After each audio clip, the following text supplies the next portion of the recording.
E é importante compreender esse aspecto, sobretudo quando queremos exercitar soluções para o próprio sistema. Então, nós, nos anos 70, partimos de uma ideia muito ambiciosa, enquanto país, em que foi concebida a ideia de educação para todos. Era uma perspectiva fundamentalmente socialista, não é? Nós tínhamos essa inspiração em termos de ideologia política e de formação do Estado. Partiu desse princípio, educação para todos, e o sistema conseguia funcionar, entretanto, e conseguiu produzir resultados enquanto sistema. Entretanto, a partir da década de 90, assistimos a um progressivo desinvestimento no setor educativo, e esse desinvestimento trouxe consequências fundamentais e trouxe-nos ao estádio em que nos encontramos hoje. Nomeadamente, o sistema educativo da Guiné-Bissau deixou de ter estabilidade, deixou de ser funcional e, naturalmente, deixou de ter as bases para ter a qualidade que é preconizada para um sistema educativo. Olhando para o sistema educativo da Guiné-Bissau, eu gosto de utilizar uma metáfora. É como se fosse um edifício em que tem a fachada muito bem feita, muito bem ornamentada, mas depois, quando entramos no edifício, é como se todo o edifício fosse disfuncional e acaba por não produzir o efeito necessário que se pretende desse edifício. O que eu quero dizer com isto é que é paradoxal, mas é interessante analisar. Tudo aquilo que estrutura formalmente o nosso sistema educativo é bastante interessante. Falo do quadro legal educativo, falo das políticas educativas que são concebidas, falo dos próprios programas que visam o desenvolvimento da educação no país. Então, quando olhamos para a fachada, não é? Quando falamos dos planos setoriais, do quadro educativo e de toda a estrutura formal do sistema educativo, nós olhamos para uma realidade que preconiza o desenvolvimento, ou seja, percebe-se que temos gente que percebe que a educação é importante, que conseguiu estabelecer uma visão para o desenvolvimento da educação. O problema é que isto fica, sobretudo, no campo formal. Quando passamos da dimensão formal para a dimensão prática, ou seja, para a implementação daquilo que é a visão da educação, começamos a observar vários problemas. E é por isso que eu disse há pouco que a história do nosso sistema é uma história de degeneração. Pegando no início dos anos 90 para cá, o que nós assistimos é que, progressivamente, o Estado da Guiné-Bissau e os seus sucessivos governos foram delegando a responsabilidade do desenvolvimento do sistema educativo a ONGs, agências de cooperação e outras estruturas não governamentais que visam o desenvolvimento. E isto fez com que o Estado não só deixasse de investir em termos financeiros no sistema, mas também que deixasse de investir politicamente no sistema. Então, o edifício do nosso sistema educativo é como se fosse um corpo oco. Tem a fachada muito bem ornamentada, mas depois por dentro, quando vamos ver a sua dimensão prática, vemos que é um corpo que precisa de muito trabalho.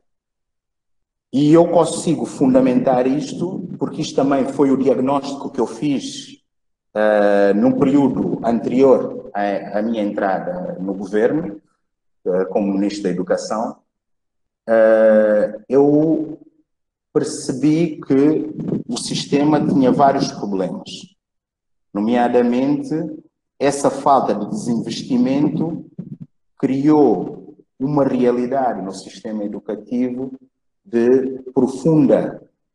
primeiro, de profunda instabilidade, segundo, consequentemente, de profunda politização. E estas duas dimensões criaram instabilidade no sistema todo. Então, o que é que aconteceu? O sistema educativo surgiu como caixa de ressonância dos sucessivos episódios de instabilidade política no país, tanto que, se olharmos para a nossa história, não temos até hoje nenhum ministro da Educação que tenha completado pelo menos 4 anos no posto. Então, o que é que isto faz? Isto faz com que, a pouco e pouco, deixemos de ter atores que projetem o sistema a longo prazo. E a fasquia, em termos de avaliação daquilo que é o trabalho de um gestor do sistema, foi gradualmente baixando. Ou seja, os critérios de avaliação, os critérios de qualificação do trabalho do gestor do sistema foi baixando progressivamente. Não é? Depois temos o elemento politização. O que é que acontece? Como os atores políticos permanecem pouco tempo no sistema, o sistema foi se transformando também numa arena privilegiada de confronto político. E é fácil perceber porquê? Porque a educação oferece um serviço público para mais de 1/3 da população e tem impacto em todo o país, porque todas as famílias estão, de alguma forma, relacionadas com a educação. Então, esta realidade criou um cenário de grande instabilidade no sistema. E, havendo instabilidade, deixou-se ter aquela capacidade de projetar e, ao mesmo tempo, deixou-se ter aquela capacidade de transformar o setor educativo enquanto setor que pudesse absorver qualquer investimento e pudesse traduzir aquele investimento em resultados.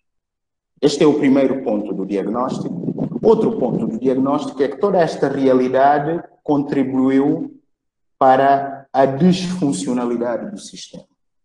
Porque é importante que nós observemos os próprios conceitos. Quando falamos de sistema, nós estamos a falar de qualquer coisa que articula várias componentes e a articulação dessas componentes e o funcionamento articulado dessas componentes produzem um certo resultado.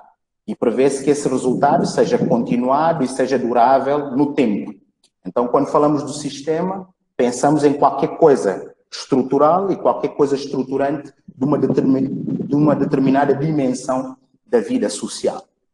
Não é? E quando falamos de educação, nós estamos a falar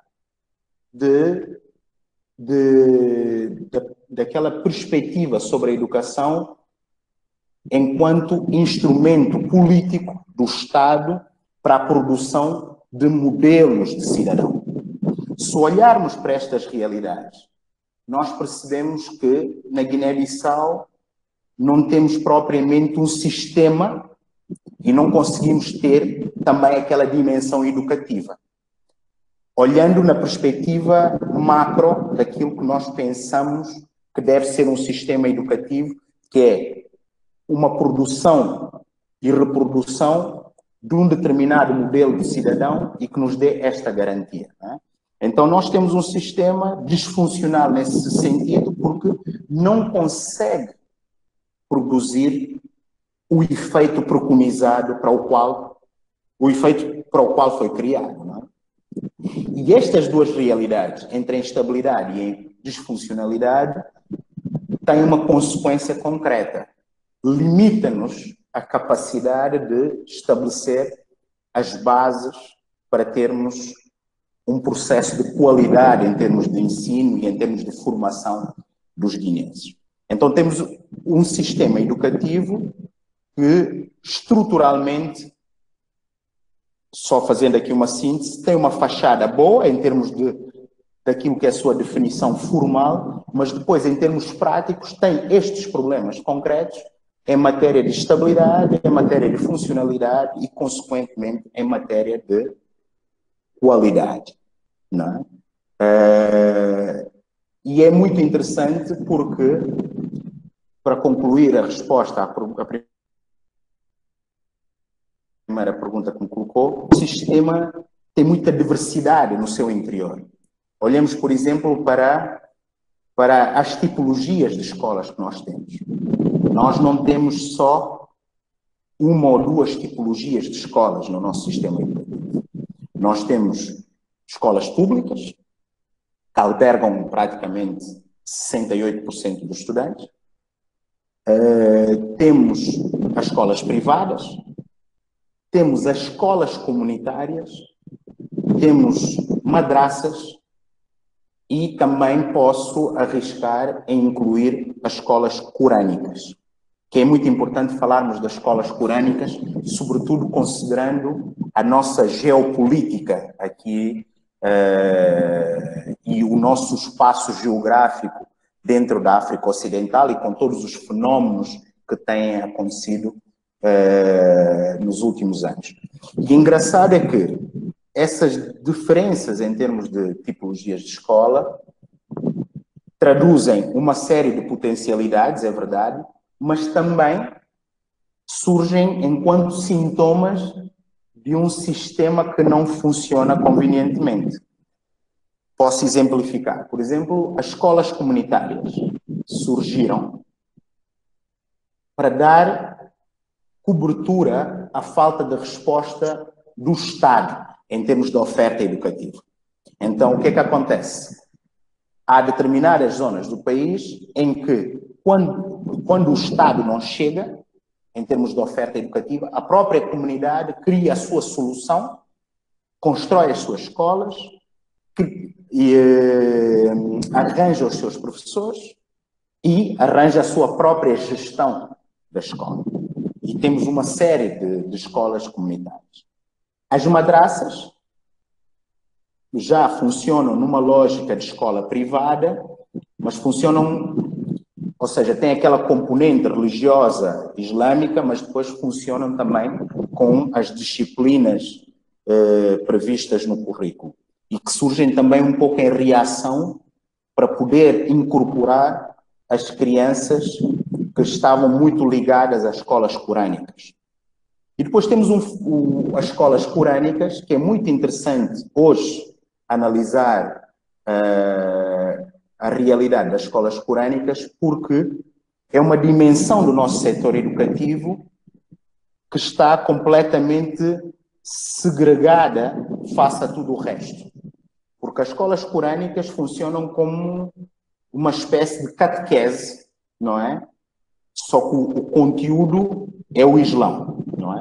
Mas depois não tem as disciplinas estabelecidas pelo currículo nacional. Isto quer dizer que temos uma série de crianças na Guiné-Bissau que estudam em escolas corânicas e fazem um percurso alternativo de aprendizagem apenas religiosa e procuram países onde dar continuidade a esses estudos, mas o Estado não consegue controlar e nem consegue integrar essas crianças. Então, esse fenómeno de segregação dentro do sistema educativo pode, no futuro, traduzir-se num conjunto de vulnerabilidades que nós podemos depois não conseguir controlar, sobretudo quando falamos de um território que tem sido muito afetado pelo fundamentalismo islâmico, nomeadamente o fundamentalismo islâmico violento. não é? Então, interessa da parte do Estado integrar estas crianças dentro do sistema educativo, salvaguardando a sua aprendizagem religiosa, obviamente, mas integrando-os dentro de um currículo para que possam ter e usufruir do conjunto de oportunidades que as outras crianças de outras tipologias de escolas também usufruem. Então, falando aqui da nossa estrutura de educação, eu aproveitei para mostrar a configuração e fazendo já também uma espécie de diagnóstico, não é? Espero ter respondido aqui a pergunta. Não sei Não, se... que ótimo. Eu estou até deixando de fato que você possa falar, porque nos interessa muito conhecer. Eu vou agradecer mais uma vez, né? Todos estão participando. Eu havia falado da pró-reitora de graduação, ela está presente, né? Todos e todas, estudantes, gestores, colegas, amigos. Professor, é ótimo entender isso, porque no Brasil nós também vivemos essa descontinuidade das políticas de educação, né? A gente percebe de modo muito evidente para a gente que a educação ela passa a ser muito mais uma política de governo e não de Estado. Com isso, a descontinuidade ela é progressiva a cada governo. Cada um que chega pensa a educação de uma forma diferente. Eu Exatamente. assisti a uma das suas entrevistas que falava, uma das suas palestras que falava sobre a política de avaliação nacional em Guiné-Bissau. Então, Exatamente. de forma muito um tanto semelhante, o que a gente percebe é o seguinte: no Brasil, nós temos um sistema, né, de educação que não é integrado, né, porque nós temos as políticas do MEC, mas muitas das vezes essas políticas não estão em consonância com os estados e os municípios.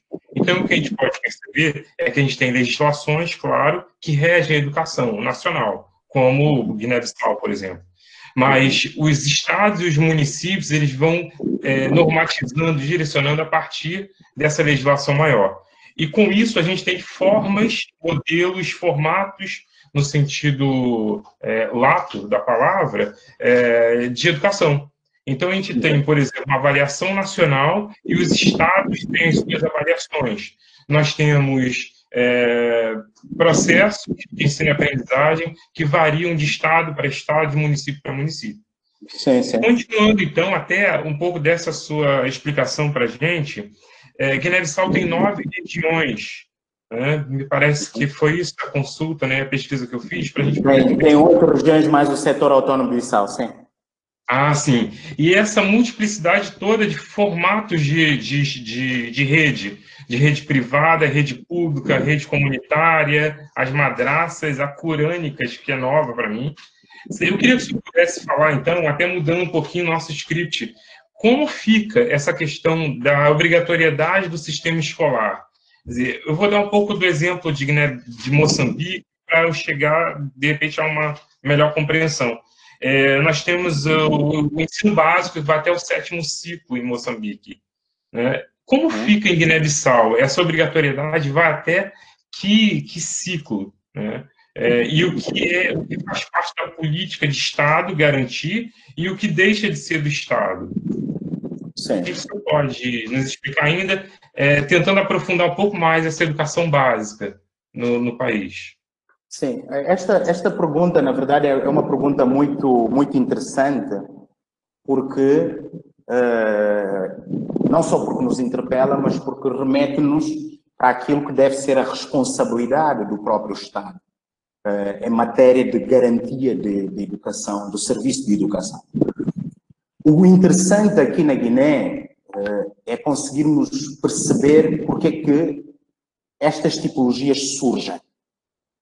É que há duas realidades. Se essas tipologias surgissem em virtude de criar uma maior diversidade da oferta educativa, isso seria uma coisa. Mas no nosso caso, a diversidade em termos de oferta, que se traduz na diversidade das tipologias de escola, surge iminentemente em virtude de uma tentativa de dar resposta à ausência do poder público ou da responsabilidade pública sobre a estruturação do setor educativo. Então, o que é que acontece? Gradualmente,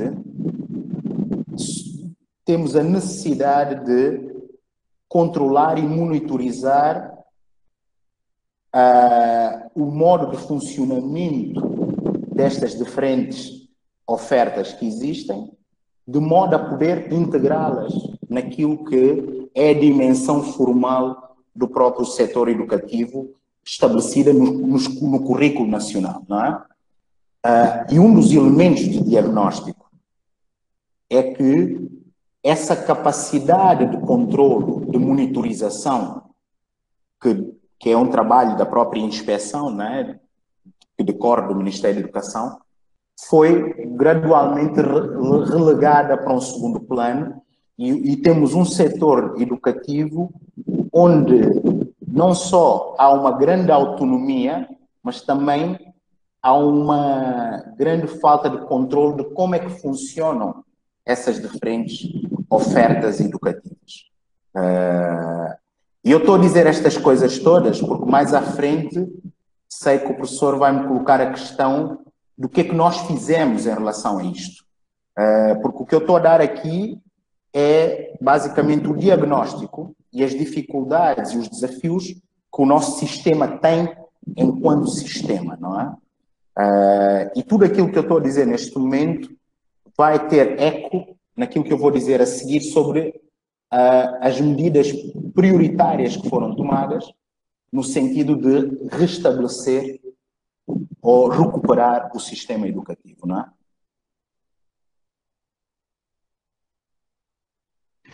Entendi. Professor, a questão ainda sobre essas redes, né? A gente então passa a conhecer diferentes redes de ensino que, claro, juntas, né, estão preocupadas com uma questão que é tão importante no mundo, né, que é o analfabetismo. A gente teve ontem já alguns resultados recentes do Brasil, que mostram ainda cerca de 6% da população analfabeta. Nós temos ainda pessoas com idade aproximada de 15 a 29 anos que não concluíram, então, toda a educação básica, chega a cerca de 60% dessa população que sai da escola, né, por diversos motivos. A pandemia, como a gente havia falado aí nos bastidores, a pandemia com certeza vai acirrar mais ainda nessa questão da desigualdade educacional. E em Guiné-Bissau, como anda, né, essa questão da preocupação com a erradicação do analfabetismo frente a essas escolas, principalmente de adultos, não mais pensando só na criança, no jovem que está na idade própria, mas nesses que saem da escola. Políticas, que programas, qual a preocupação com a erradicação do analfabetismo? O senhor pode nos dizer? Na Guiné-Bissau, o fenómeno do analfabetismo tem características muito particulares. Dependendo de alguns dados, alguns estudos apontam para 51% de analfabetos, outros apontam para 58%. O certo é que temos uma percentagem muito elevada de analfabetismo na Guiné. Um aspecto muito particular que importa analisar é que o fenómeno do analfabetismo na Guiné não é um fenómeno geracional. Isto é um aspecto muito importante. Não são pessoas mais velhas que não tiveram a oportunidade de aceder ao sistema que se encontram nesse segmento social. Ou seja, é um fenómeno que continua presente e continua a reproduzir-se sistematicamente. Isto é muito importante compreender em matéria depois daquilo que serão as políticas públicas para dirimir esse aspecto. Há um outro fenómeno que se conjuga com o analfabetismo, que é da baixa literacia. Não é?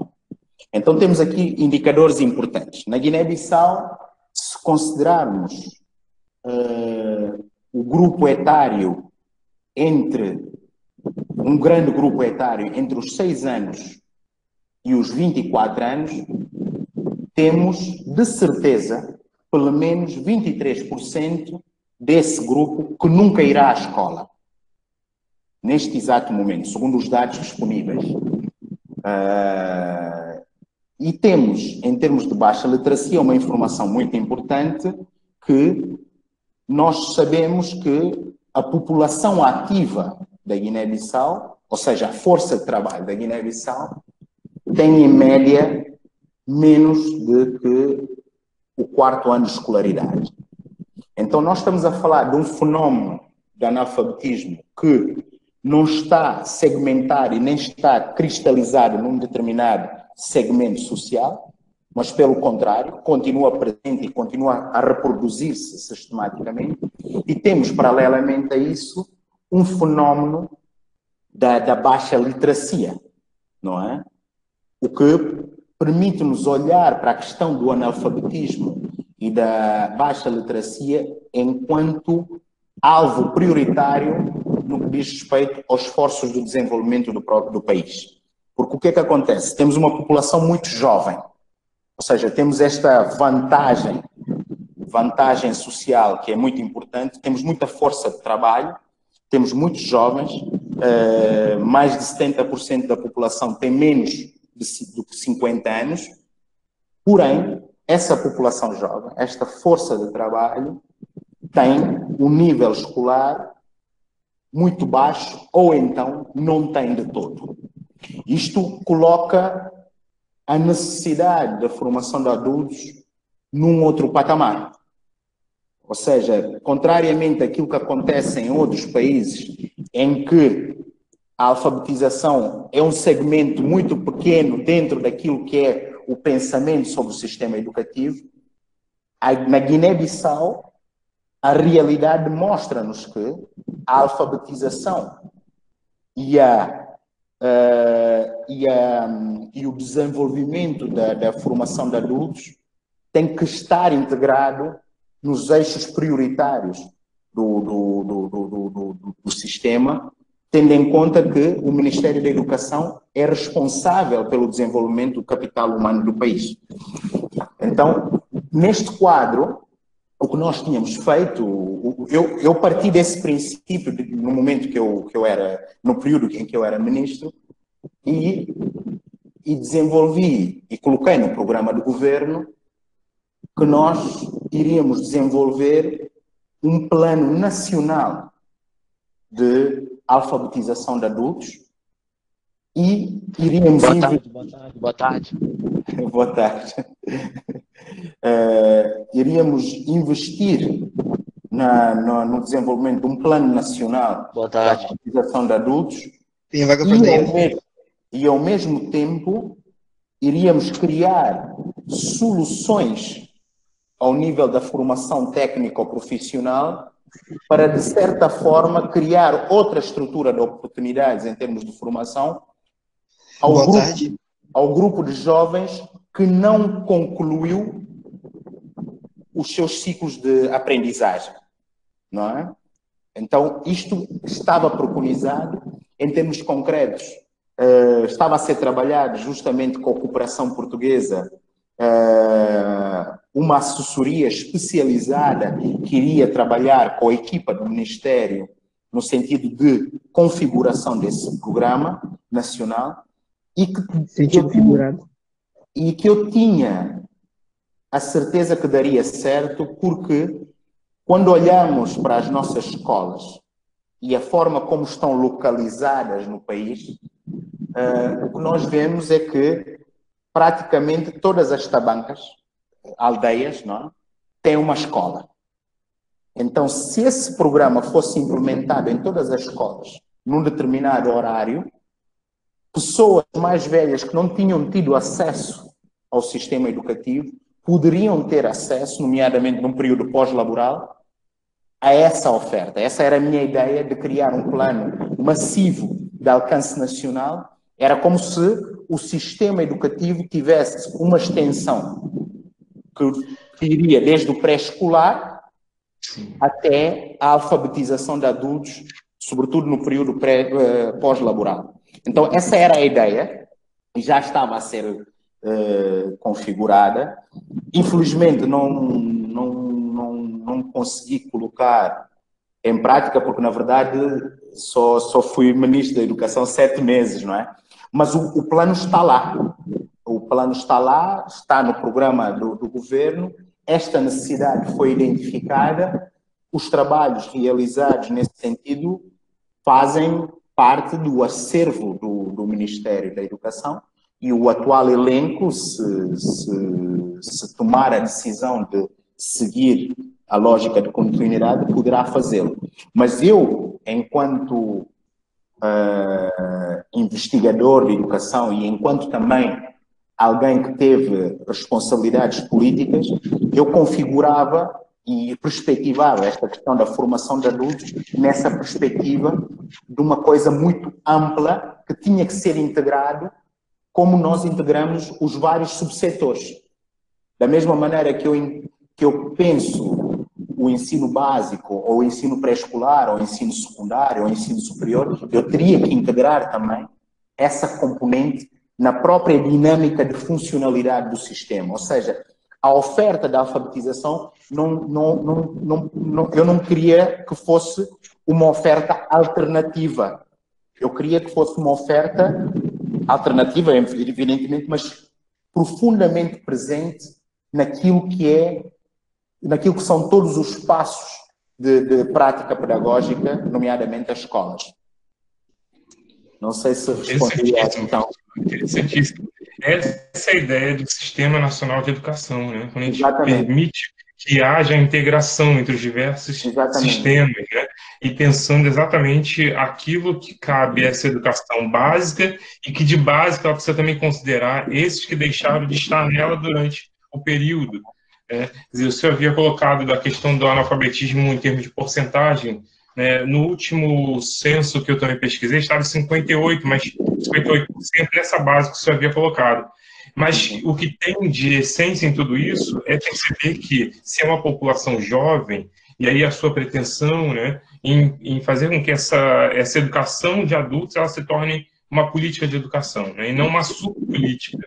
Exatamente. Eu me refiro a uma subpolítica porque no Brasil a gente ainda tem a educação de adultos como uma subpolítica. É como se ela não fizesse parte desse contexto de uma educação priorizada pelos governos.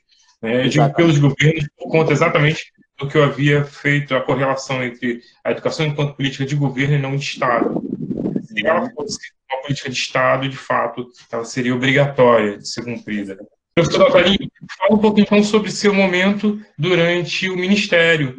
Sim, eu havia colocado o seguinte, que o tempo em si, ele não é mais importante do que o feito, do que as possibilidades e as condições, né, de trabalho, de efetividade do trabalho, enfim, no Ministério. Então, 2019 e 2020, o senhor esteve à frente de uma pasta muito importante, né, que é o Ministério da Educação.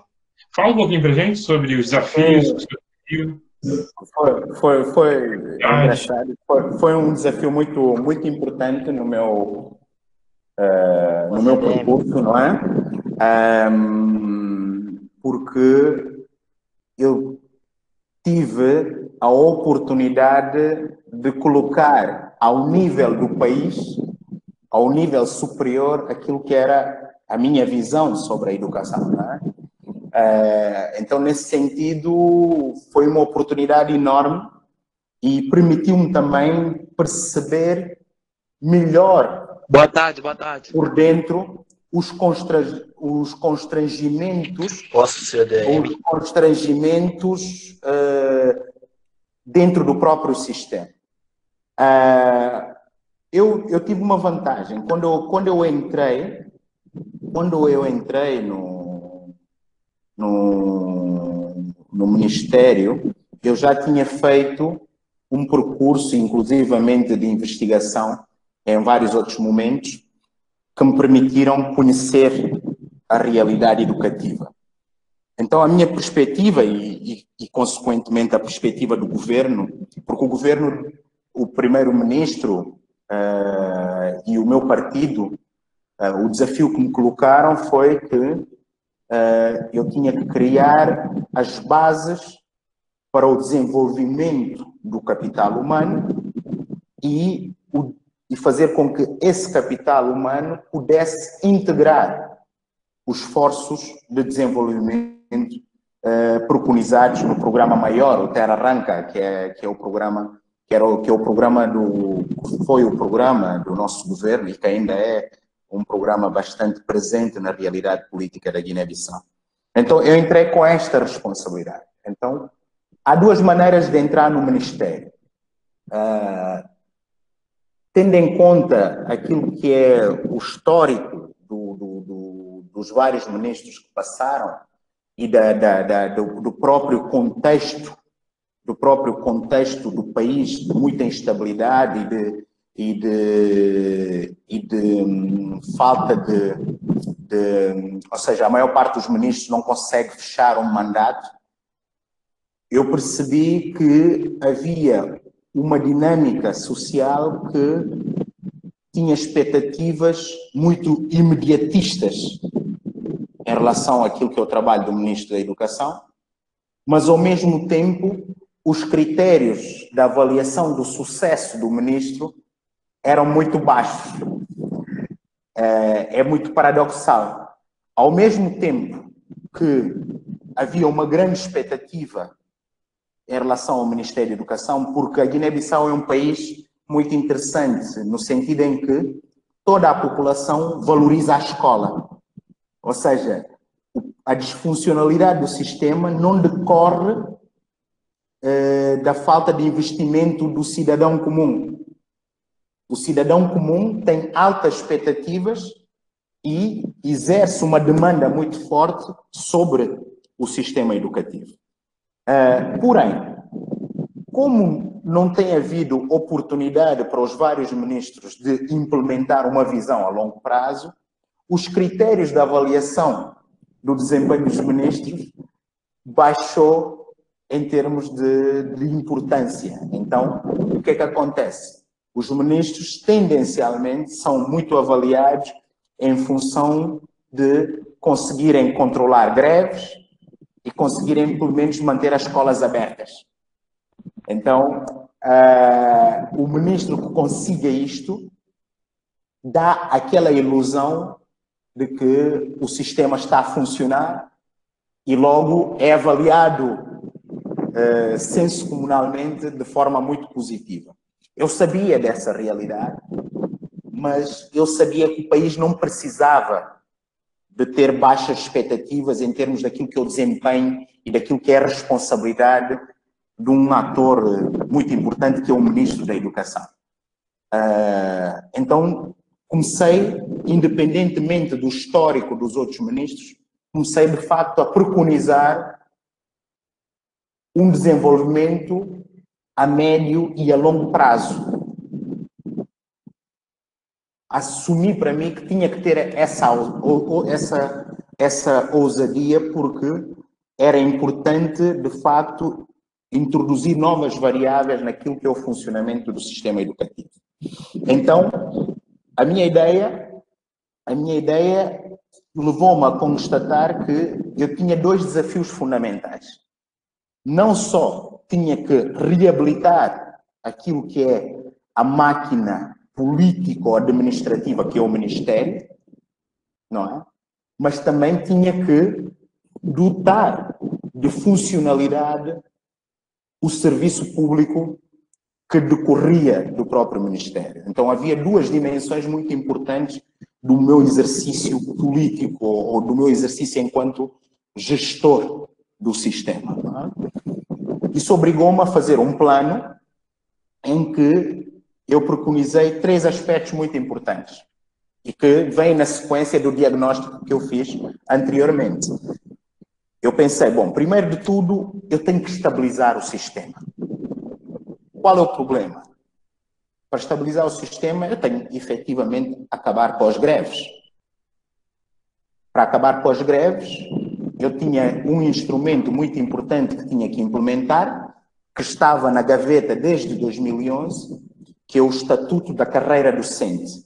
Porque a Guiné-Bissau, até ao meu consulado, não tinha ainda implementado um documento, um diploma que regulasse a atividade docente em termos daquilo que é o seu acesso, em termos daquilo que é a sua progressão, com todas as vantagens inerentes à profissão do docente. Então, eu percebi que para estabilizar o sistema, eu tinha que introduzir um elemento de dignificação dos próprios professores e, como contrapartida, eu preconizei o fim das greves, não é?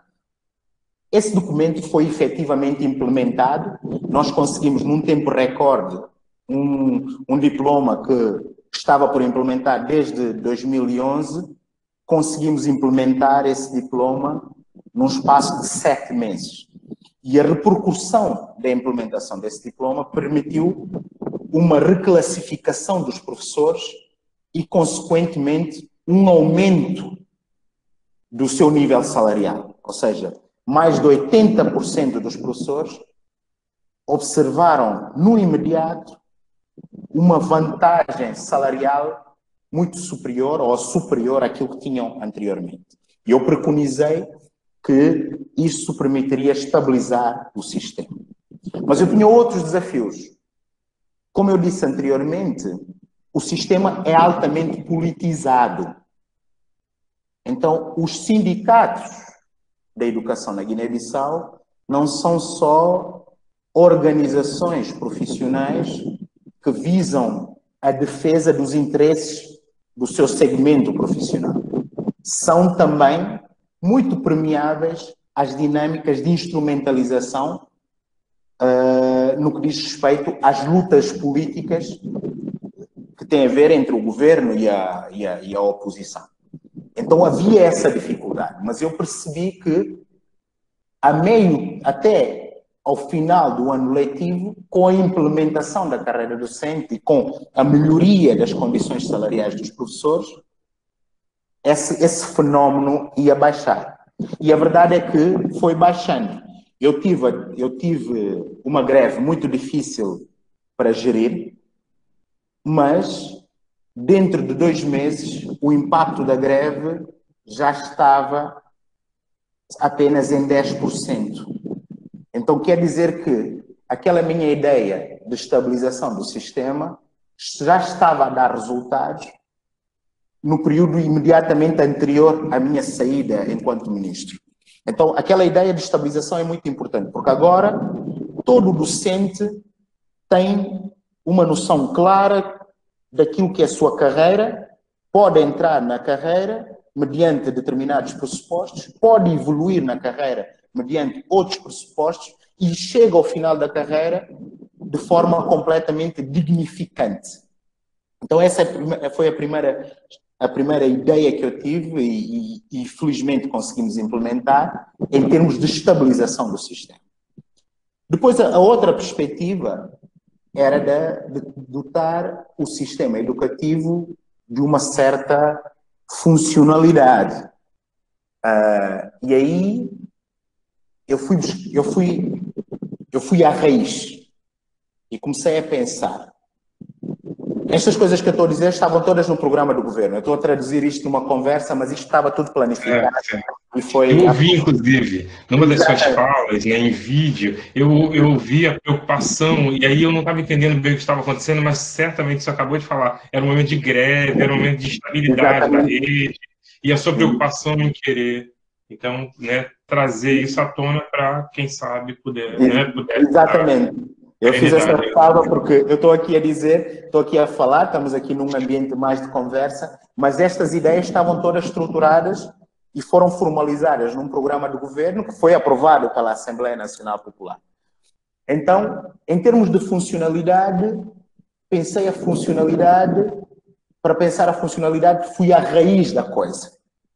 E a minha pergunta foi, a pergunta para mim mesmo, o que é que faz uma boa escola? O que é que faz uma boa escola?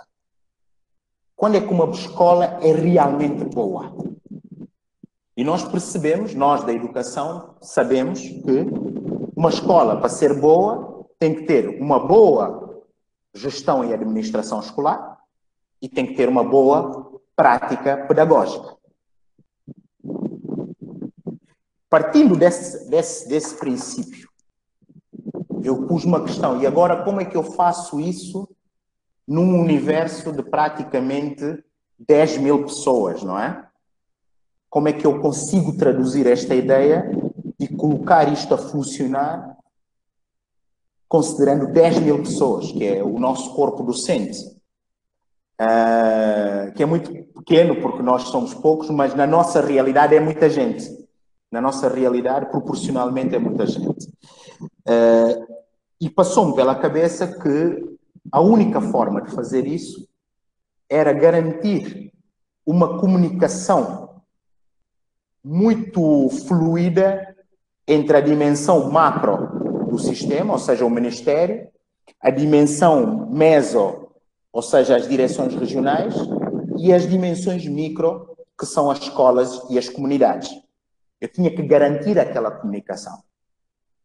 E para garantir essa comunicação, eu tinha que ter recursos humanos com capacidade de absorver aquilo que são as orientações que vinham do macro e também com capacidade de poder transmitir as informações para o macro, para que o macro pudesse reavaliar a sua atuação. Então, era importante ter recursos humanos com essa capacidade de absorção e também recursos humanos com o compromisso face àquilo que é a educação, aos valores da educação, nomeadamente aquilo que tem a ver com o ensino público ou aquilo que é a oferta e o trabalho que o Estado tem que fazer relativamente à educação. Para fazer isto tudo, eu chego à conclusão que eu tenho que despolitizar a seleção dos recursos humanos. Então, peguei a lei da administração pública da Guiné-Bissau e percebi que há cargos de confiança política, não é? Nomeadamente o ministro, o gabinete do ministro, o secretário de Estado e os diretores gerais. E o secretário-geral e tudo mais. Esses eram cargos que eu não podia levar a concurso. Tinha que escolher mediante aquilo que era a minha confiança e a minha convicção nas qualidades e competências desses atores. Mas, dos diretores de serviço para baixo, eu poderia realmente selecionar mediante um concurso público. Então, eu entrei por aí, anunciei que ia fazer um concurso público para todos os diretores de escolas, no sentido de poder ter aqueles gestores dentro da nossa realidade, os melhores gestores possíveis. Decidi também que iria fazer concurso público ou recrutamento mediante qualificações dos próprios professores. Então nós fomos o grupo, o elenco do Ministério que fez pela primeira vez uma seleção dos professores mediante as suas qualificações. E isso permitiu não só escolher os melhores, mas também reduzir aquela percentagem dos professores que tinham baixas qualificações, não é? E permitiu também identificar o que é que tínhamos que fazer, não é? Os concursos públicos dos diretores, tanto de escolas de formação, como dos diretores regionais, como dos diretores de escolas, permitia que o ministro tivesse um conjunto de interlocutores ao nível da gestão que iria garantir justamente aquele fluxo de informações do topo para a base e da base para o topo. Porque um gestor comprometido produz informação sobre o seu trabalho e, quando é interpelado, apresenta esse resultado. Esse resultado é compilado ao nível macro e, ao nível macro, eu poderia ter uma visão ampla sobre a performance do meu sistema. Porque a ideia, eu até brincava com os meus colaboradores, não é? Com os meus diretores, que eu dizia que eu queria chegar a um ponto em que abria o meu computador e eu ia saber o que é que acontecia na escola de Cambalhu. Eu tinha que conseguir ver a escola de Cambalhu no meu computador, não é? E isto leva-nos para um outro aspecto em termos de funcionalidade que era um constrangimento muito grande, que os nossos dados, nós temos um problema com a produção dos dados. Porque os nossos dados morrem muito facilmente. Ou seja, na nossa dinâmica administrativa, nós vamos recolher os dados, mas depois temos muita dificuldade em manter aqueles dados vivos, ou seja, de conseguir garantir a atualização sistemática daquela informação.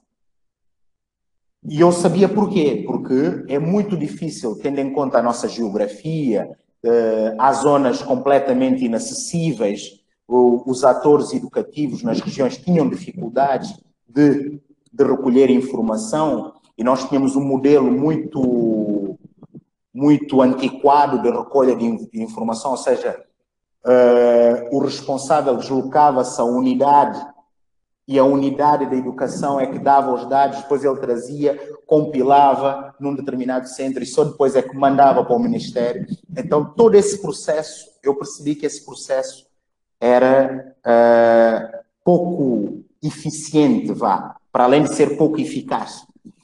Então surgiu aquela necessidade de introduzir a governação eletrónica do próprio sistema. Daí eu ter dito que queria abrir o meu computador e ver a escola de Cambaju dentro do meu computador. E esse processo estava muito avançado, porque no período anterior à minha entrada, a União Europeia tinha feito um piloto, a União Europeia com uma ONG que trabalha muito na educação aqui na Guiné, que é a Fundação Fé e Cooperação, tinham implementado um projeto piloto sobre a recolha e a sistematização de dados socioeducativos. E eu queria, e estávamos nesse processo, de mostrar à União Europeia que nós tínhamos capacidade de implementar isso em todo o sistema. Então, havia esta necessidade de reforçar o capital humano, não é? Reforçar os recursos humanos que eu tinha e, ao mesmo tempo, garantir uma maior eficiência nos serviços administrativos do Ministério. Isto tudo para levar para que ponto? Muitas vezes, em países como o nosso, nós, quando assumimos uma pasta como a educação, como a saúde, que é muito exigente em termos de despesa pública, a tendência é pensarmos logo que precisamos de muito dinheiro. Que a primeira coisa que nós precisamos é dinheiro. Isto, por exemplo, na minha opinião, é um erro estratégico. O que nós precisamos antes de tudo,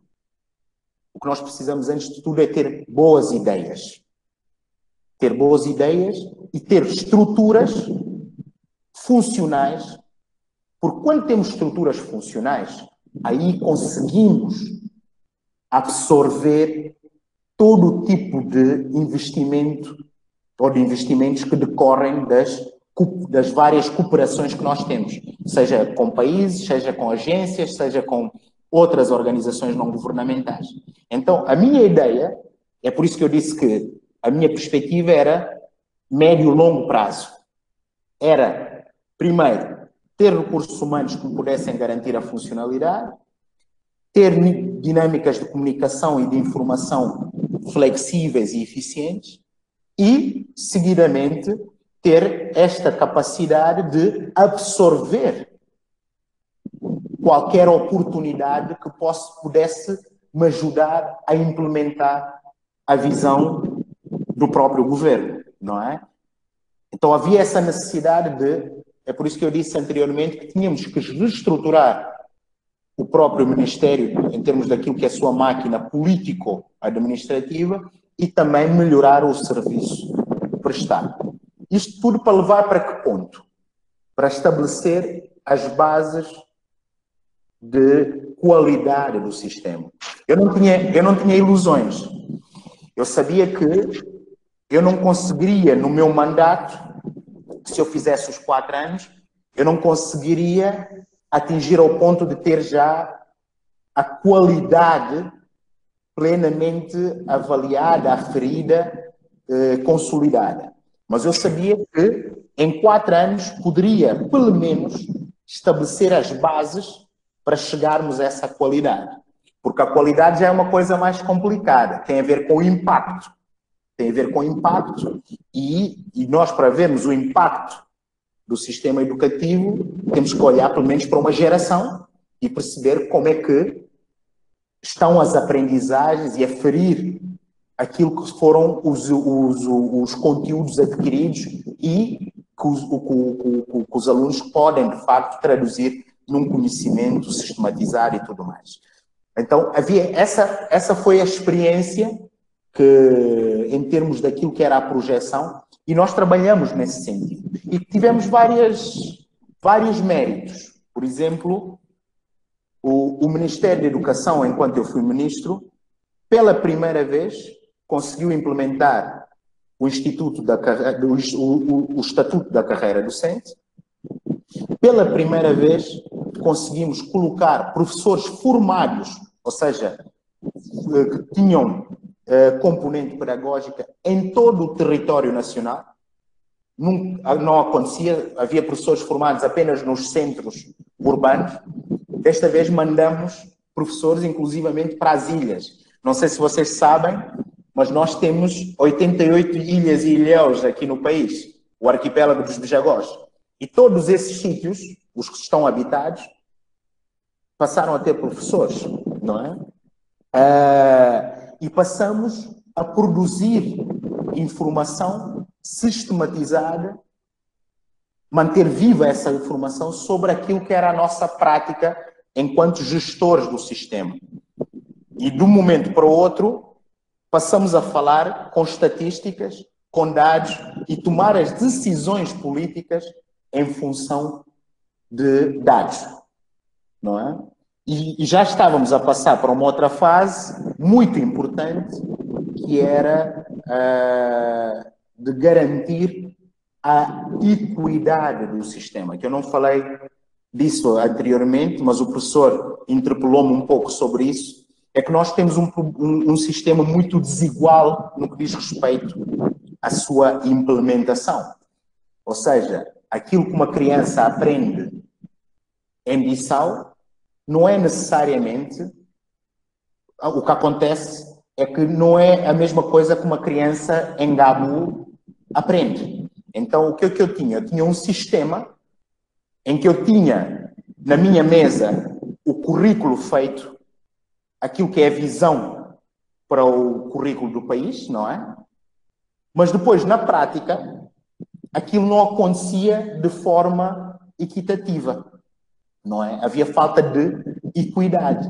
Então, eu tinha no sistema professores a terem que inventar conteúdos porque não havia suportes standardizados para orientar os alunos e os próprios professores. Então, o exercício passou a ser, nós, para podermos avaliar o sistema, para podermos monitorizar o sistema, tem que haver equidade. Os nossos alunos têm que aprender a mesma coisa para que nós possamos avaliar onde é que nós estamos em termos de aprendizagens. E o que iria acontecer se não houvesse a queda do governo é que já em setembro nós teríamos manuais escolares feitos pela Guiné-Bissau para todos os estudantes, para todos os níveis, inclusivamente manuais de apoio e de orientação para os próprios docentes. E esses manuais para os docentes, a disseminação desses materiais serviriam de pretexto para o reforço da formação dos próprios docentes que estão no terreno. Então havia essa ideia, e já estava muito avançada, e não é... Eu gostaria de vos dizer que não é assim muito... Não é uma coisa de outro mundo, porque nós na Guiné-Bissau, quando falamos de manuais, estamos a falar de um universo de 500 mil alunos. Pouco mais de 500 mil alunos. Então nós estamos a falar de um bairro, se calhar de um bairro de uma grande cidade do Brasil, não é?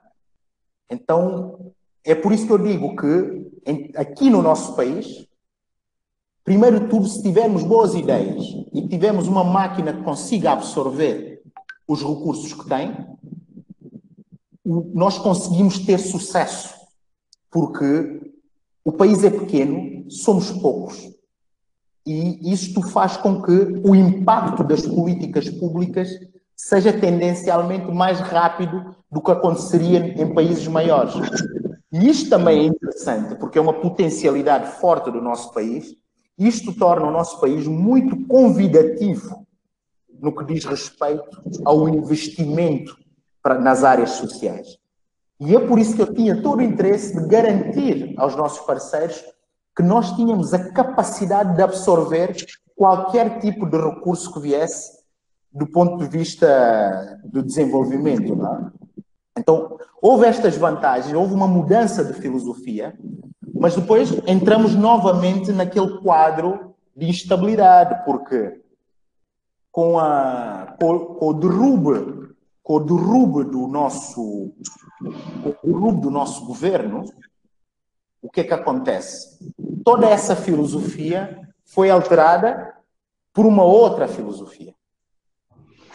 Isto faz com que, independentemente do julgamento que possamos fazer das várias filosofias, não é isso que está aqui em causa. O que acontece é que, num período muito curto, o país passou a ter vários paradigmas em termos de gestão do sistema. E isto faz com que o sistema não ande. Porque quando está-se a habituar a uma determinada lógica, surge uma outra lógica e daqui a um tempo, se calhar, surgirá uma outra lógica e o sistema continuará disfuncional. E enquanto continuar disfuncional, não poderá ter a qualidade. Mas isto é muito difícil para que o cidadão comum consiga compreender, porque há muitas expectativas em termos daquilo que é o setor educativo e a demanda é muito exigente, porque as pessoas realmente têm aspirações legítimas e muito fortes que só podem ser desenvolvidas dentro das estruturas de ensino, não é? Não sei se respondi a tudo. Sim, professor, e o melhor é ver brilho nos olhos, né? Quando fala aí dessa educação, né? Pois não, pode completar. E queria dizer mais uma coisa, que eu vi uma participante, ou um participante, colocou uma questão muito importante sobre os alunos com deficiência. E esta é uma pergunta muito importante. Porque... É bom que já está até respondendo a uma das perguntas. Deixa eu então falar rapidinho. Eu sei que há muitas perguntas, eu sei que eu estou recebendo muitas perguntas. Assim, a gente vai ter que diminuir um pouco, porque tem uma outra questão, que é a questão cultural, que eu quero perguntar, e aí a gente entra no bloco das perguntas. Mas vai lá, professor, ótimo que o senhor já pegou uma questão aí, que é sobre educação especial. Então, obrigado. Eu gostaria de dar resposta a esta questão em específico agora, porque tem a ver com um dos méritos e uma das coisas que nós conseguimos alcançar e que a mim me dá muito, e que a mim me orgulha, a mim e a minha equipa, muito nos orgulha, que foi a criação da Direção-Geral de Educação Inclusiva. O que é que acontecia? Nós, no quadro legal educativo da Guiné-Bissau, temos um bom quadro legal educativo, é verdade, porque eu já tinha dito que a dimensão formal é muito interessante, mas havia um aspecto que estava completamente inexistenciado dentro do quadro legal educativo, que era o acesso à educação para as crianças com deficiência, ou para os alunos com deficiência. E essa direção-geral, a criação dessa direção-geral, e depois conseguimos estabelecer protocolos com ONGs que estavam ligadas a essa área para equiparem essa direção-geral e para funcionarem em colaboração, já estava estabelecido. Para mim foi um dos grandes méritos, porque é inédito, nunca houve. E hoje já há uma direção especialmente focada para os alunos com deficiência e não só, também orientada para todos os tipos de exclusão, para a resolução de todos os problemas relacionados com a exclusão dentro do sistema educativo. Era importante mencionar isso porque alguém colocou essa questão, mas foi uma das coisas que nós conseguimos fazer e é estruturante porque vai ficar para sempre, já não muda, né? Em qualquer governo ficará. Pois é, confesso que cada vez mais estou curioso em conhecer de perto a realidade, porque é isso, né? Nos deixa muito curiosos, enfim, interessados em pesquisar, em conhecer. Professor, eu também concordo, eu acho que a gente precisa profissionalizar a gestão, né? No Brasil, eu estava comentando ontem com uma amiga, né, que parece que falar na palavra estratégia, a gente sempre se remete ao que vem do capital, ao que está ligado, então, ao projeto, né, de fomento, de busca por recursos, quando, na verdade, as instituições públicas, elas também precisam pensar estratégia, né? E para pensar estratégia é preciso profissionalizar mesmo a gestão. Nós vivemos também, da mesma forma, esses lugares, né, politizados de diversas áreas, a educação não é diferente. Então, o que faz com que a gente deixe de ter, né, estratégias bem pensadas em termos de projeção dessa educação, em termos de resultados, em termos de impactos, para pensar a educação em nível micro enfim, não ter a eficácia, né, e, ao mesmo tempo, como você colocou, a eficiência que a gente precisa dar para que a educação aconteça, né, nos seus mais variados aspectos, seja na gestão da escola, seja na gestão do ministério. Então, quando o senhor fala da profissionalização da gestão, dos concursos públicos, por exemplo, já é um indício, né, dessa democratização, já é um indício, sim, forte de que o que se está pensando é estratégia de futuro. Porque a educação, como a gente está dizendo, né, é um processo, não é imediato. E a grande vantagem que isso também que o senhor colocou, que para a gente é muito importante compreender, é que o impacto é muito rápido, né, devido ao número menor, né, de população, da população escolar. É possível que a gente consiga perceber os impactos de modo mais aligerado, talvez, do que numa proporção maior. Então, talvez a avaliação nacional que eu ouvi, né, que foi uma pretensão de trabalho, não sei se ela está vigente, a própria compreensão sobre o que a gestão vem desenvolvendo, como, por exemplo, apertar um enter no computador e ter os dados, quer dizer, isso é importante para que a máquina pública funcione, né, e dê resultados e preste conta à sociedade. E não fique somente no âmbito dessa política miúda, né, que é uma coisa que Chico Alencar, né, perdão, Chico Oliveira, nos fala aí numa das suas literaturas. Seu sociólogo talvez tenha estudado também Chico Oliveira.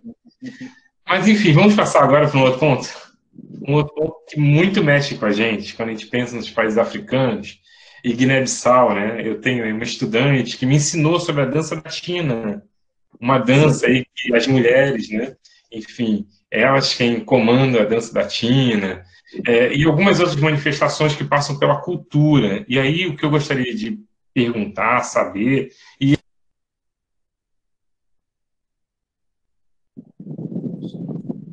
Professor, não estou a ouvi-lo. Está sem som. Agora sim. Não ouviu nada? Ouviu alguma coisa? Ouvi quando disse eu gostaria de saber.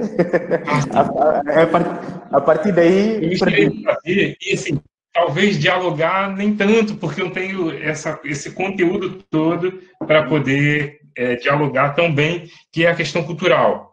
Sim. E aí eu já vou pegar um gancho de um professor de Juiz de Fora que me pediu para fazer essa questão, que muito me interessa, que é saber a questão do ensino multilingüe, né, dessa diversidade toda de línguas, né?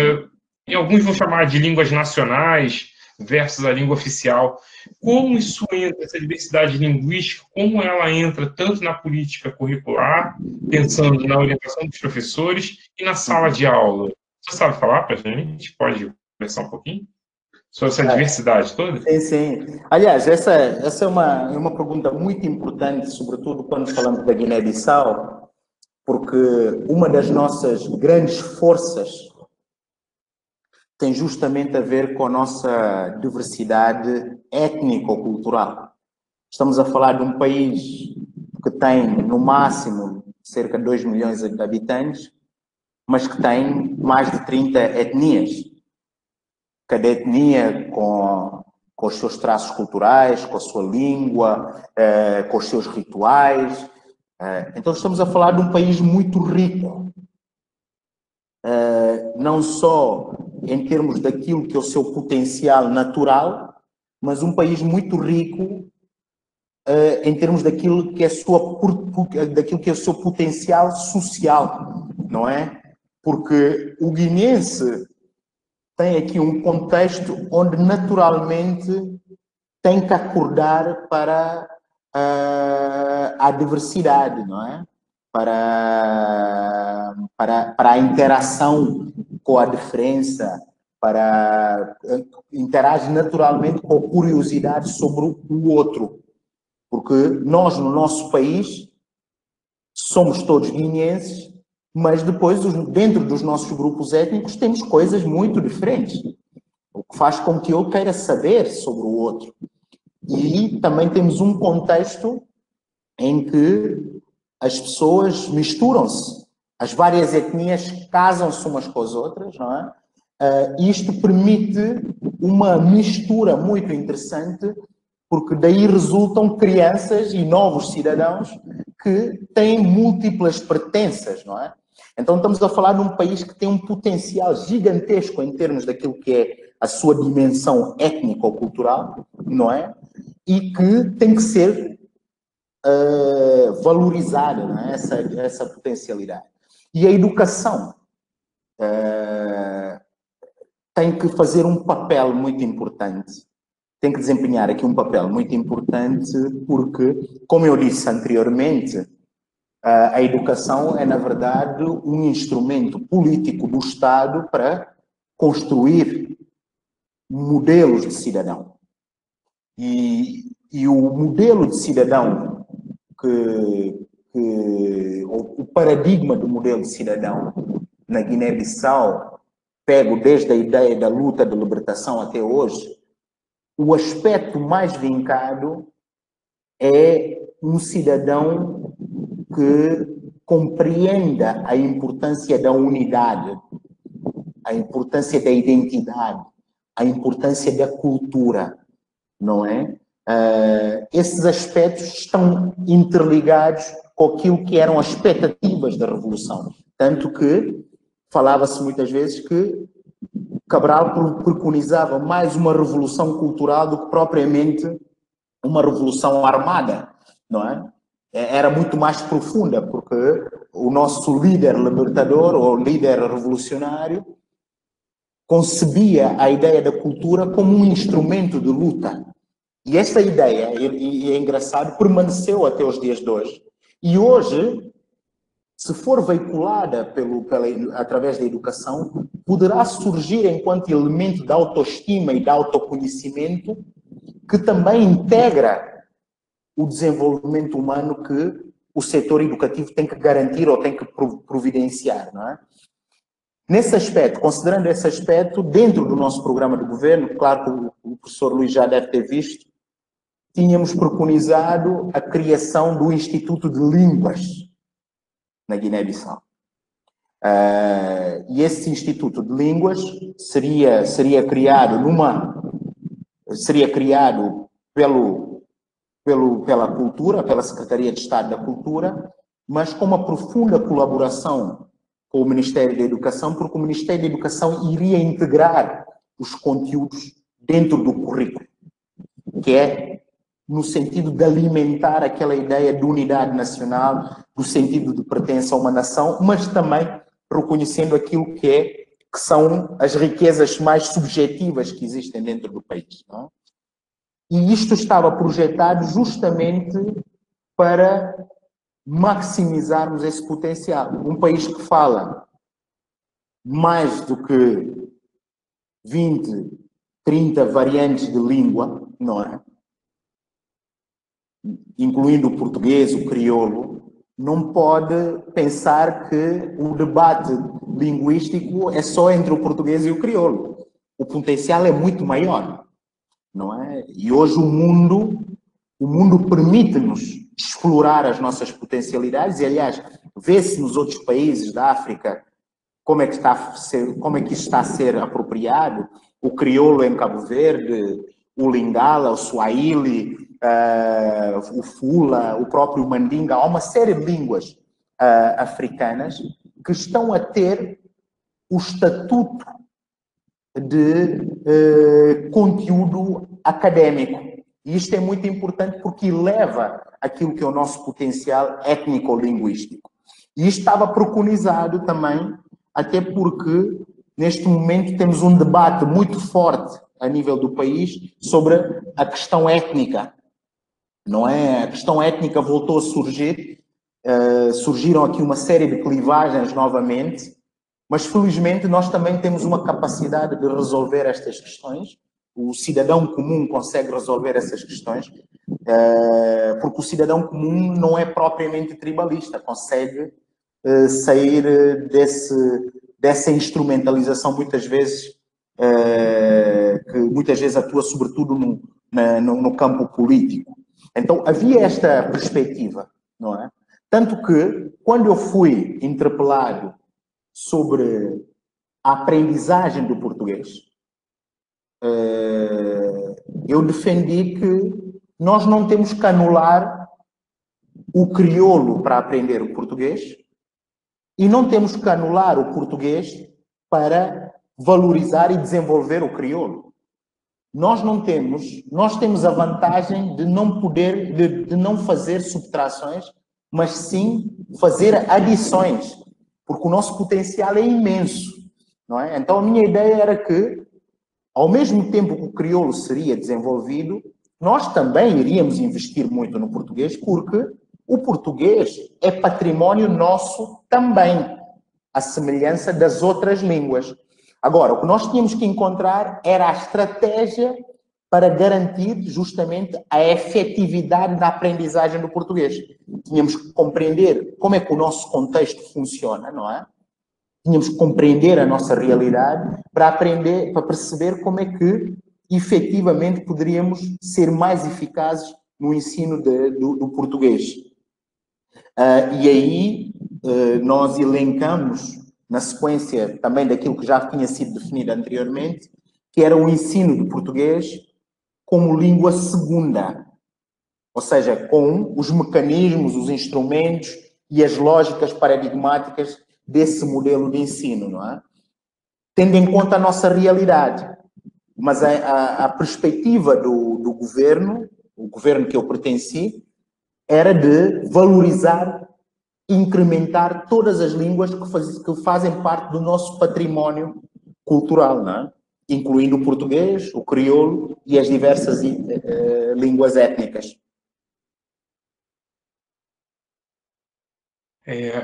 Professor, e é muito desafiador, né? Quando a gente pensa nessa riqueza de línguas, né?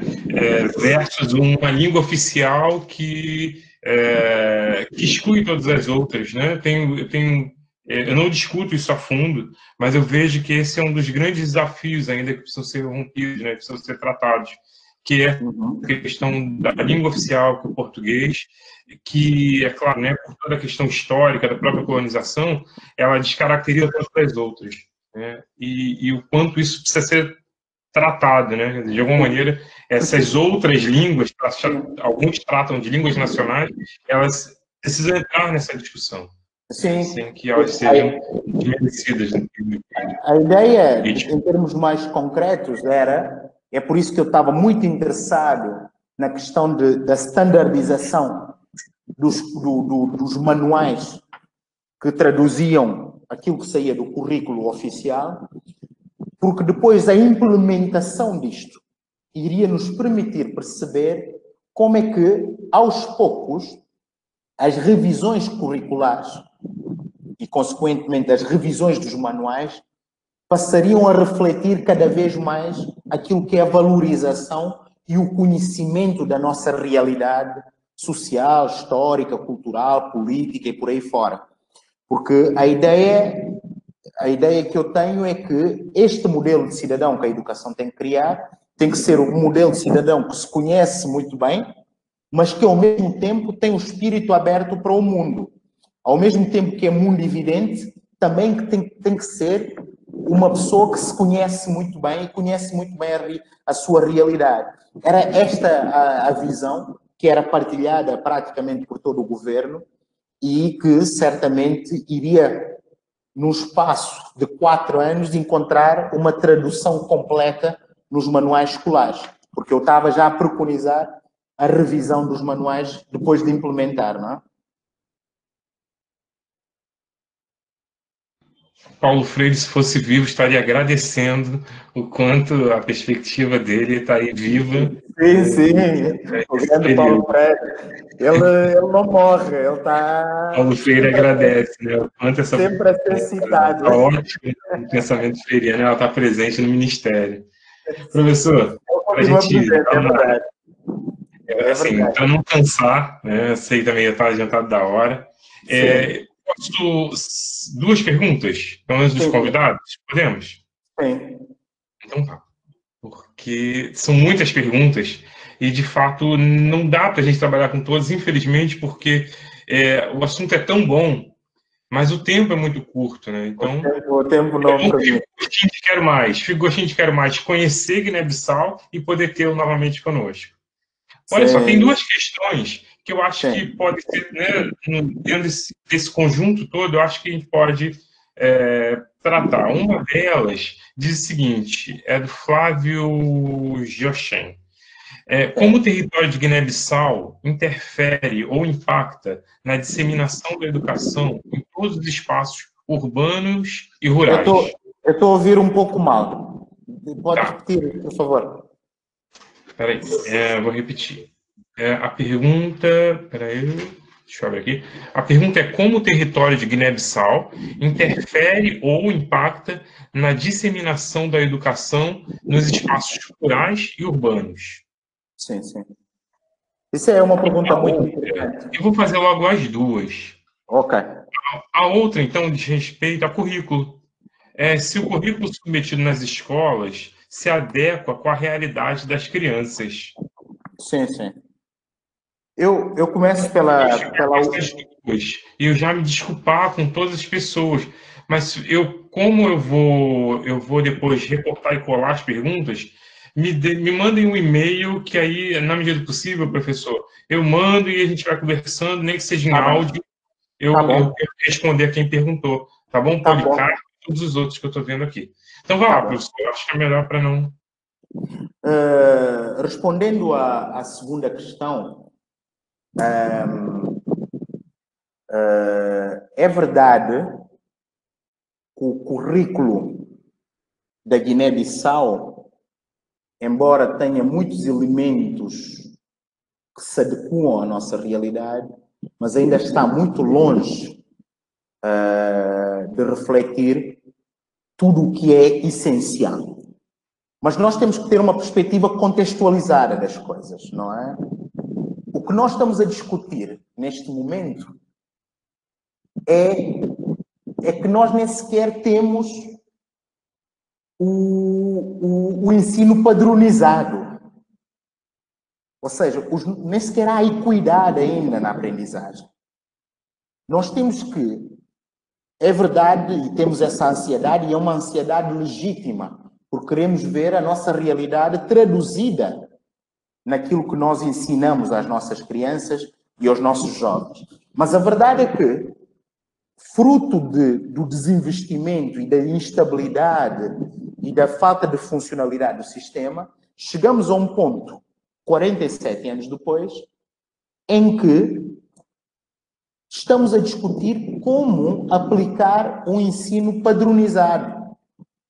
Ou seja, nós ainda nem conseguimos fazer com que a criança de Gabu, a criança de Bafatá e a criança de Biumbo, no mesmo nível escolar, estejam a aprender exatamente os mesmos conteúdos. Então, o exercício prioritário para chegarmos a esse ponto é garantir, primeiro de tudo, que todos aprendem a mesma coisa.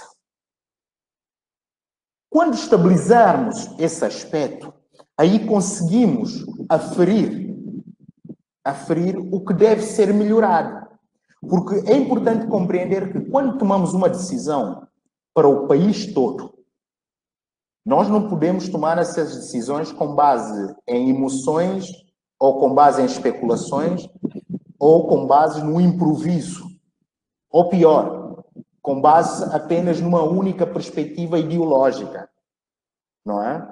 Eu também tenho essa ansiedade. Como sociólogo, eu fervo com esta coisa. Eu quero que as nossas crianças saibam a nossa história e que não comecem a estudar a nossa história a partir da chegada dos portugueses. Eu quero que conheçam a história, de facto. Conheçam os nossos reis, as nossas rainhas, como os nossos modelos de gestão, a distribuição dos poderes por várias etnias e tudo mais. Mas o facto é que, para chegarmos a esse ponto, temos que ter uma base, porque estamos a falar do ensino público, estamos a falar do todo o ensino que tem que dar os mesmos conteúdos. Então temos que padronizar e garantir que todo o sistema funciona nesta base de equidade e depois, à medida que vai funcionando, nós vamos aferindo, vamos avaliando e, mediante essa avaliação, vai-se fazendo as reformas curriculares. É claro que exige um exercício de paciência, mas se quisermos ter impacto estruturante, durável, teríamos que seguir esse caminho, porque o sistema educativo é claramente um setor, a educação é claramente um setor de atividade que exige uma perspectiva a longo prazo e exige uma continuidade em termos daquilo que é a execução das decisões. E isto é que temos que estabilizar primeiro para depois conseguirmos, independentemente dos ministros que estão no cargo, que haja coisas que vão tendo continuidade. Mas para isso temos que estabelecer uma base que crie um precedente tal que possa ser seguido de forma continuada e que nos permita, posteriormente, discutir estas questões de qualidade e de fundo que estão presentes na questão, muito bem colocada pelo participante. Outra questão tem a ver com o espaço, como é que a nossa geografia realmente é uma questão muito importante, porque em determinados períodos há zonas completamente intransitáveis na Guiné-Bissau. E isto faz com que, ou seja, há zonas de difícil acesso, as estradas não são boas, há muitas zonas remotas e isto tem implicações muito sérias, nomeadamente no que diz respeito à continuidade dos estudos dos alunos. Vou dar um exemplo. Eu trabalhei durante 3 anos na Guiné-Bissau no terreno, ou seja, eu vivia na Tabanca, eu vivia a trabalhar nas tabancas. Trabalhei no leste, trabalhei no norte. 3 anos em contacto com escolas no interior do país, a conhecer e a trabalhar com os atores educativos dentro do país. E aconteceu uma coisa muito interessante. Quando eu fui a Cobiana, que é uma zona remota no norte do país, é muito difícil chegar lá, porque entramos num mato cerrado. É como se entrássemos na Amazónia para chegar a um sítio de carro. Nem sequer há caminhos definidos, não é? Eu cheguei lá e vi que a escola que eu ia visitar, e eu ia trabalhar com o diretor dessa escola, só tinha do primeiro ano de escolaridade até ao 3º ano de escolaridade. Ou seja, a oferta daquela tabanca não fechava o ciclo, o primeiro ciclo. Depois de trabalharmos, de fazermos as nossas coisas, eu perguntei ao diretor, então, quando o aluno conclui o 3º ano, como é que vocês fazem? E ele disse-me, a probabilidade deles ficarem cá apenas com o 3º ano é muito grande, porque a escola que tem o 4º ano está a 30 e 40 quilómetros de distância, no meio de uma floresta tropical densa, não é? Então, isto tem implicações sérias, porque o que acontece é que se aquela criança não migrar para um centro urbano, não consegue concluir o seu ciclo de estudos. E isso tem implicações sérias ao nível do sistema educativo. E, aliás, para complementar, eu posso dar aqui algumas informações estatísticas. Por exemplo, em termos de probabilidade das crianças acederem aos vários ciclos, nós vemos que existe menos de 70% de possibilidades de uma criança concluir, aceder ou concluir o 4º ano de escolaridade. Menos de 70%. Entre 70% e 64%, não é? E vemos também que há 51% de probabilidades de uma pessoa, de um jovem, de uma criança que entrou no sistema, de concluir o 9º ano de escolaridade. Ou seja, nem todos os que entram no sistema conseguem concluir. E isto é devido à falta de oferta nos seus locais de residência. Porque se não têm oferta e se não têm condições de migrar para outros territórios, ficam por ali mesmo. E é por isso que o sistema não consegue produzir resultados. Eu no início disse que a população ativa da Guiné-Bissau, a força de trabalho da Guiné-Bissau, tem em média menos do que o 4º ano de escolaridade. E tem muito a ver com esta questão da falta de acesso e da falta de oferta nos locais de residência, porque há muitos locais intransponíveis, intransitáveis.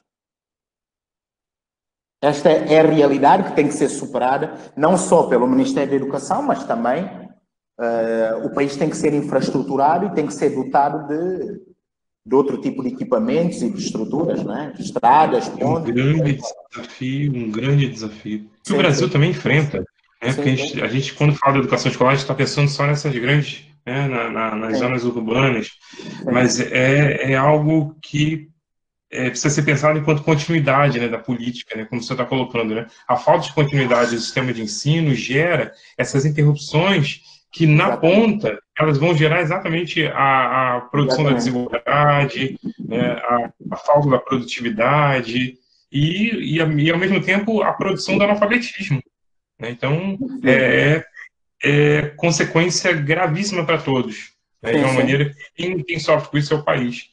Sempre dizendo que isso não é Guiné-Bissau, né? A gente está falando também de diversos outros, e o país também o Brasil também se enquadra nisso. A gente pensa, por exemplo, que 60% não consegue chegar até o ensino médio, né? 60% da população, pelo menos daqui do Nordeste, não consegue concluir essa educação básica.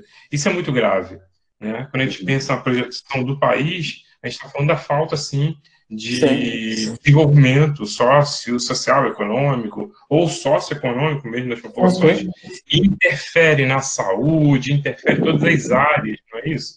Porque não dá para fragmentar, achar que não ter escolaridade, ou achar que ter escolaridade, melhor dizendo, é somente a busca por tal finalidade, seja trabalho ou melhoria da qualidade de vida. A melhoria da qualidade de vida, que está ligada à qualidade do ensino, se está relacionada à saúde e a tantas outras áreas. Então, professor, eu imagino o desafio, né, durante esse tempo de gestão, seja curto ou longo, mas o que importa é, de fato, o compromisso político que a gente assume primeiro conosco, né, de cada um assumindo esse compromisso político, seja na sala de aula, seja no ministério.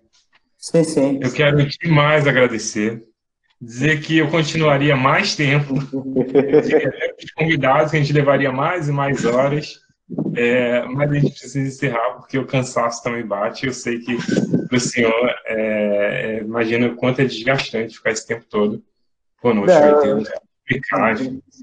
Olha, tenho demais, eu quero agradecer. Então, agradecer ao professor. Olha, professor, eu agradeço imenso. Por várias razões. Agradeço para já o interesse no meu país, que é um país lindo e que tem um potencial brutal e que vai se desenvolver. Inevitavelmente, estes números vão se alterar dentro de uma década. Eu tenho confiança disso e é importante discutirmos isto hoje. Com um país irmão, Brasil, E também porque este debate permite estabelecer esta ponte, não é? Como nós tínhamos falado anteriormente, a cooperação com o Brasil em matéria de educação continua muito tímida, e eu acho que uma das maneiras de tornar e incrementar essa cooperação é através da investigação e através da troca de informação e do trabalho científico, não é? No sentido de criarmos um ambiente que possa impedir qualquer desvio, não é? Independentemente de qualquer configuração política que possamos ter. E também deu-me um imenso gozo perceber que há muita gente interessada na realidade da Guiné-Bissau, e foi muito interessante perceber o nível de preocupação e o nível de curiosidade que existe. E o debate também correu muito bem, achei as perguntas muito pertinentes e que me obrigaram a revelar aquilo que é a minha perspectiva sobre a realidade, não é? Eu acho que foi uma boa oportunidade, espero que num futuro próximo possamos debater também, partindo de outros ângulos, mas eu gostei bastante e agradeço ao professor Luís e a todos os participantes, vejo muitas caras conhecidas, é um prazer estar aqui convosco. Olha, eu quero reiterar, inclusive, o convite, né, para conhecer o Brasil. Eu Indo ao Brasil, é um país ao que meu lado, ainda não certamente conheço. os braços abertos. Seria É muito interessante. bom poder discutir educação com quem é da área da educação. Eu acho que aqui nós temos talvez essa grande lacuna ainda. Né? Estamos vivendo um momento em que nós estamos falando de educação com o militar. Sim, Então, a sim, gente quer falar de educação com quem trabalha com educação, com quem sim, entende de educação. Então, sim, para a isso é gente é muito muito importante. importante. Né? Não é à toa que os convidados aqui são estudantes guineenses, moçambicanos, brasileiros, amigos, gestores que estão aqui até agora para poder ouvir falar sobre educação mesmo. Então, Exatamente. muito obrigado mesmo. E queria Dizer também, que essa live aí, professor, depois também disponibilizo para ti, né, para poder tá bom, vamos passar aí. falando. E queria aproveitar também para mandar um abraço muito especial aos estudantes guineenses que estão no Brasil, desejar muito boa sorte e que estudem muito, que tentem ser os melhores, porque aqui vão encontrar uma realidade onde poderão implementar muito conhecimento e é importante que venham preparados para os desafios, não é? E para que possam participar nesta revolução científica que vai acontecer no país muito em breve. Eu acredito, não tenho dúvida nenhuma. Muito legal, professor. Muito obrigado. Muito obrigado mesmo. Agradecer a professora Artemisa, né, que eu havia dito. E já que no início eu acabei gravando alguns minutos depois do início, eu já quero então repetir aqui o meu agradecimento a ela, a Prograde. Muito bem. Professor, um forte abraço. Olha, É o um nosso grande convite para abraço. conhecer o Brasil. Um abraço a todos. Foi um prazer estar convosco. Um grande abraço. Estamos juntos. Muito obrigado, professor. Obrigado. Vou interromper então a nossa gravação. Um grande abraço. Tudo de bom. Aquele abraço.